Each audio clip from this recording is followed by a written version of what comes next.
Ask yourself why. I love to bake, and a few years ago, I really wanted to learn how to bake bread. I love homemade bread, and I could never figure it out.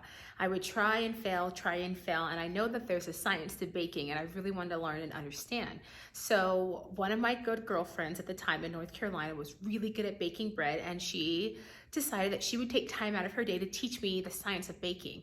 And while we were learning how to bake this bread, she was teaching me how to knead and when to let it rest. And I would ask, why? Why can't I just mix it all together, put it in the pan and put it in the oven?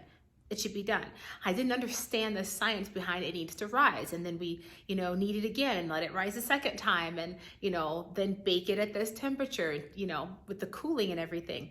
But once I understood the science behind the baking and why it needed to raise twice, it was totally fine. I was able to master baking, and I make a really yummy honey wheat homemade bread roll. We've all been guilty of our unconscious bias when assuming that someone can do something just based on the color of their skin. We've all been guilty of assuming that the Black girl at the party can dance a little bit better, that because Black people have rhythm.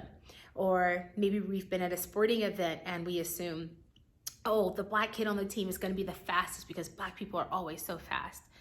When you find yourself thinking some of these unconsciously biased thoughts, pause for a minute and ask yourself why. Ask, why did I just assume that she could dance? There are plenty of Asian, white, Latinos who have lots of rhythm and can dance. Why did I assume that the Black person could dance? Where did that come from? What have I seen on TV? What have I read in literature? What's been programmed into my subconscious mind? When we take a moment to pause and ask ourselves why, then we have the ability to wake up to the seeds that have been planted into our subconscious mind. We can next plant new seeds, wake up, and really be able to see people for who they truly are.